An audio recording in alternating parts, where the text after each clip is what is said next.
인문학 대마왕 안치홍의 고전 뽀개기.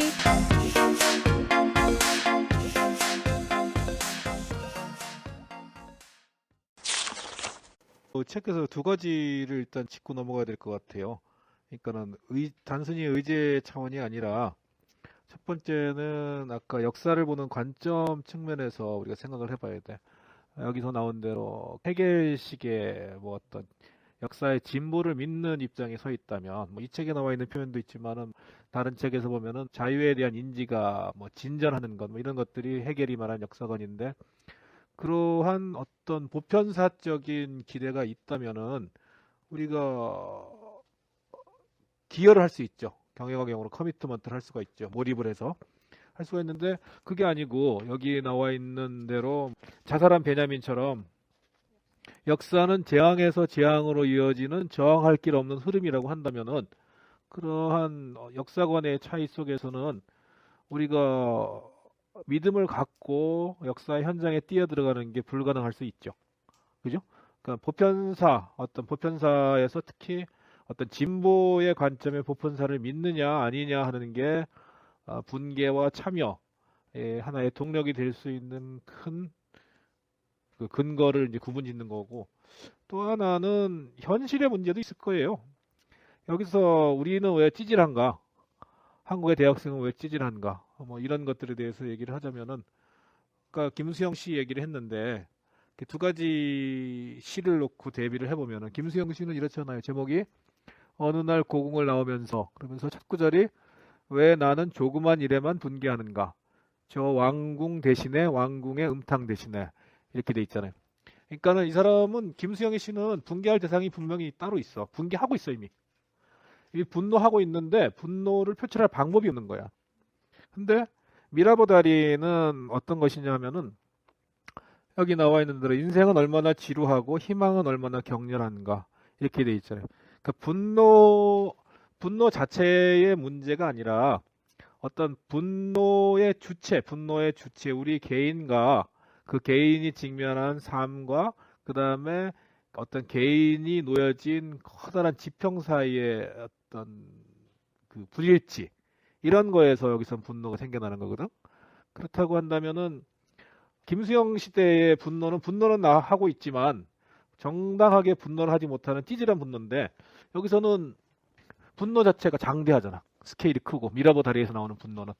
그렇지만 68혁명에서 봤듯이 그 분노의 에너지가 찌질하진 않았지만은 그렇다고 뭐 솟구치고 말았던 거지. 그래서 이 두 가지 관점에서 우리가 볼 필요가 있어요. 보편사에 대한 시각, 헤겔이냐 베냐민이냐 이 책으로 따지면 그것과, 그다음에 김수영과 아폴리네르의 시각, 그러니까 찌질한 현실 속에서 억지로 어떤 분노를 다른 방식으로 사귀고 있는 것과, 그다음에 삶 속에서 분노를 폭발시켜야 하는데 격렬한 희망은 갖고 있는데 일상은 너무나 지루한 거. 그렇다고 한다면 지금 우리가 직면하고 있는 현실은 김수영의 현실이 아니라 아폴리네르의 현실이죠. 예. 그러니까 그게 이제 아까 누군가 말한 분노에서 뭐가 바뀔 수 있을까라고 하는 물음에 대한 답이죠. 일상이 너무 지루하고 희망은 격렬한데 분노한다고 뭐 달라질 건 있을까? 없죠. 김수영의 시에서는 분노가 실체로 파악이 돼요. 분명히 있는 거야. 분노가 막 마그마처럼 밑에서 막 끓고 있어. 터지지만 않은 것뿐이지. 그래서 적절한 어떤 구멍만 찾으면 터져 나오게 돼 있어. 그래서 굳이 그때는 분노가 필요 없고 분노의 방법이 필요한 거지. 분노를 표출할 방법. 근데 폴리네르적인 관점에서는 희망이 격렬하지만 일상은 너무 지루하기 때문에 우리가 분노를 자체를 못해. 분노를 못해도 너무 못해. 그러다 보니까는 독재 권력이 만들어내는 억압과 금권이 만들어내는 억압은 그 억압의 형태나 정도나 정교함이 다른 거예요. 그러다 보니까는 한 곳에서는 마그마를 만들어낼 수 있었지만 다른 쪽에서는 희망만 격렬할 뿐 마그마는 만들어지지 않는 거예요. 그러니까 뒤집을 방법이 없는 거죠. 분노를 폭발시킬 방법도 없고. 그래서 지금이야말로 진정으로 분노가 필요한 시대다 라고 스테판 에셀이 얘기를 하지 않았을까, 저는 그렇게 봐요. 그래서 옛날에는 분노하는 게 너무나 당연한 거였거든, 독재 시절. 근데 지금이야말로 분노가 필요한 시점인데 분노를 못 해요. 이제 그런 지점이 우리가 분노하라고요, 이 사람이 촉구하는 그러한 지점이라고 볼 수 있죠. 비폭력 얘기가 그러면 이분이 이제 비폭력을 제안하는데 이제 그게 현실적인가 그런 얘기는 할 수 있겠죠. 그 약자의 포지션이라는 게 상당히 뭐 중요한 지적이에요. 그러니까는 사실은 우리는 무조건 비폭력이 맞고 폭력에 비해서 더 나은 가치라고 믿고 있는데 폭력과 비폭력으로 나뉘는 게 아니라 선한 폭력과 사악한 폭력으로 나뉘는 게 맞아요. 세상은. 그 예를 들어서 국가 간의 폭력일 때는 그때는 사악한 폭력과 선한 폭력이 없죠. 센 폭력과 덜 센 폭력만 있는 거고 그다음에 국가 내에서 특정 사회에서의 폭력은 어떤 정당성이 부여된 합의된 폭력과 개별적인 폭력만이 존재하는 건데 개별적인 폭력이 전체에게 위임되는 근거는 정당성이 확보될 때만이잖아요. 그러니까는 정당하지 못한 폭력에 대해서 비폭력으로 맞서야 된다고 우리는 끊임없이 세뇌를 받아왔기 때문에 비폭력을 더 나은 가치라고 믿고 있는 거죠. 예를 들면은 절대적으로 우월하고 압도적인 폭력 앞에서 우리가 어떤 선택을 해야 돼? 물론 우리는 평화를 사랑해야 되고 평화의 길을 추구해야죠. 그렇지만 압도적인 폭력이 모든 비폭력의 가능성을 막아버린다면 그때도 비폭력을 고수하는 것은 아니죠. 그건 역사 발전, 진보적인 역사 발전에 대한 믿음이 있다면 더더욱 폭력에 의지할 수 있죠. 나는 광주 항쟁의 시민군의 행위는 절대적으로 옳았다고 봐요. 꼭 이기는 폭력이 정당한 폭력은 아니거든. 그때도 정부가 옳았다고 생각한 사람은 없어요. 그때도 정부가 옳았다고 생각하는 사람도 없고 다만 그때도 이미 전두환 군부에 의한 그 어떤 쿠데타에 대한 거는 누구나 다 알고 있었고 애들이 그 무차별적으로 시민군을 진압한다는 것도 알만한 사람은 다 알았지만 이제 언론 통제가 됐기 때문에 그런 것인데 이기지 못한 폭력이라도 그 폭력에 자신을 기꺼이 내맡기는 거는 역사의 진보를 믿기 때문이죠. 역사의 진보를 믿지 않으면 불가능하지. 역사의 진보를 믿지 않는다면은 오히려 그때 그 비폭력을 택하겠지.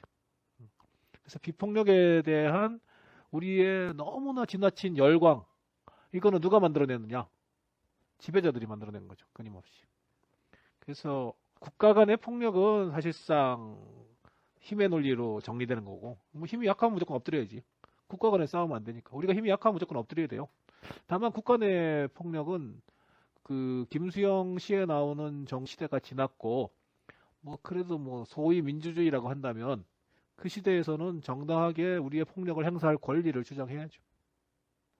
그래서 저는 스테판 에셀의 의견에 뭐 분노에는 동의하지만 비폭력에는 반대하는.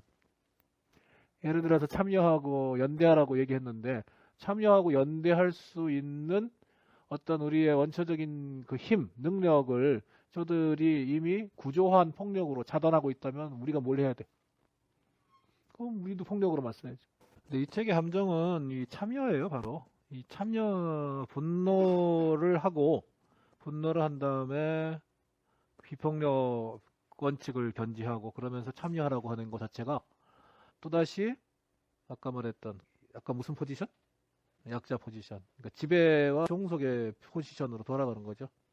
그러니까 우리가 선거에 참여하고 연대하고 참여하라고 이 사람이 하는 것 자체는 우리가 직면한 선거나 우리가 직면한 아까 인생이 왜 지루하냐 그랬는데 우리가 직면한 지루한 인생 자체가 우리가 어떻게 해볼 수도 없이 철저하게 어떤 구조화에 있어서 예를 들어서 그런 거 상상하면 되잖아. 우리가 돼지라고 생각하면 사육되는 돼지라고 상상하면은 사진에 나오잖아요. 돼지 이렇게 망돼 있고 꼼짝달싹 못하고 사육당하고 있고 시간이 지나면은 이제 우리가 적당하게 도축돼 가지고 이제 착착착 썰려 나갈 텐데 그 우리에게 주어진 일상은 매우 지루하죠. 움직일 수도 없고 거기는 암만 돼지지만 섹스도 못하고 먹고 살 찌우고 자고 싸고 이것밖에 없는 그래서 인생이 지루해요 돼지한테는. 근데 우리는 인간이니까 뭐 그렇지 않겠죠, 그죠? 그러니까 그런 상황에서 우리에게 주어진 선택이라는 게 뭐예요? 옆에 돼지하고 얘기하는 거지. 철창 사이에서 야, how are you today? 뭐 이러면서 오늘 사료 좋지 않아? 오늘 주인 아저씨가 좀 기분이 좋은 것 같은데 뭐 이런 정도. 그래서 이런 정도의 참여와 그다음에 이런 정도의 희망 가지고는 그 철창 속에 갇힌 돼지가 뭐 어떤 변화를 일으켜낼 수 있겠어요? 없는 거지. 그때 주어진 유일한 가능성은 뛰쳐나오는 것밖에 없는 거지. 근데 오히려 분개함으로써 예를 들어서 돼지들이 이렇게 하는 거지. 아, 우리 사료 좀 제대로 된 사료 좀 주세요. 라든지 뭐 이런 정도의 분개와 참여를 통해서 어떤 철창 속의 지루한 일상을 영속화하는 이런 한계가 있죠.